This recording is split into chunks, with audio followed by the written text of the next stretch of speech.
അപ്പോൾ ഇതിനെ രുചി ഇതിനൊരു വിജയിയെ കണ്ടെത്തുക എന്ന് പറയുന്ന അത്ര കാര്യമല്ല. ആദ്യം തന്നെ മാഡം പറഞ്ഞ പോലെ ഈ 15 പേരും വിജയികളാണ്. ഇത്രയും വലിയൊരു കോമ്പറ്റീഷനിൽ ലൈവായിട്ട് നമ്മുടെ കൂടെ വന്നത് കാരണം ഇതിൻ്റെ ഒരു അല്ലാതെ തന്നെ നമുക്കൊരു പ്രൈസിന് വേണ്ടിയിട്ട് മാത്രം 3 ഫസ്റ്റ് സെക്കൻഡ് തേർഡ് എന്നൊരു പ്രൈസാണ്. അത് കൃത്യമായിട്ട് ഞങ്ങളുടെ ഒരു മാർക്ക് നോക്കിയാൽ തന്നെ അറിയാം 0.1%-ലൊക്കെയാണ് ഓരോ പ്രൈസ് ഇട്ടേക്കുന്നത്. ജസ്റ്റ് അതിൻ്റെ ഒരു ഡീറ്റെയിൽ ആയിട്ട് നമ്മൾ പോയി കഴിയുമ്പോൾ രുചിയുടെയോ അല്ലെങ്കിൽ ഏതെങ്കിലും ആ ഒരു മൊമെൻറ്റിനുണ്ടായ അവരുടെ ഒരു വൗ എക്സ്പീരിയൻസ് വെച്ചിട്ട് മാത്രമാണ്.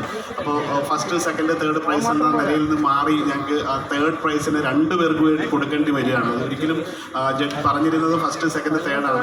തേർഡ് പ്രൈസിന് വേണ്ടിയിട്ട് ഏകദേശം അതേപോലെ പോയിന്റുള്ള 2 പേര് വരികയും 4ാം സ്ഥാനക്കാരെ ഞങ്ങളുടെ നിർബന്ധ പ്രകാരം ഒരു 4ാം സ്ഥാനക്കാരനെ ഞങ്ങൾ കണ്ടെത്തുകയായിരുന്നു ചെയ്യുക. എന്ന് വെച്ചാൽ വളരെ കുറച്ച് പോയിന്റിന്റെ അടിസ്ഥാനത്തിലാണ് നമ്മുടെ 3 പേരുടെയും മാർക്ക് നോക്കുമ്പോൾ നമുക്ക് 1ാം സ്ഥാനം 2ാം സ്ഥാനം ഒരു സംശയമില്ലാതെ 3 പേരുടെയും മാർക്കിന്റെ അടിസ്ഥാനത്തിൽ അത് നിർണ്ണയിക്കാൻ പറ്റിയിട്ടുണ്ട്. പക്ഷെ 3ാം സ്ഥാനം വരുന്ന സമയത്ത് ചെറിയ വ്യത്യാസങ്ങൾ ചിലരുടെ മാർക്കിൽ.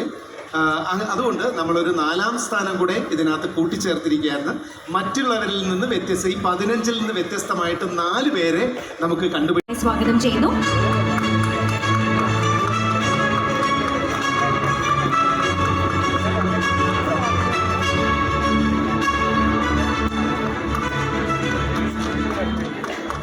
ഒരു 4ാം സ്ഥാനം അല്ലേ, നമ്മൾ പ്രതീക്ഷിക്കാത്ത ഒരു 4ാം സ്ഥാനത്തിന് അർഹയായിരിക്കുകയാണ് ജിഷ.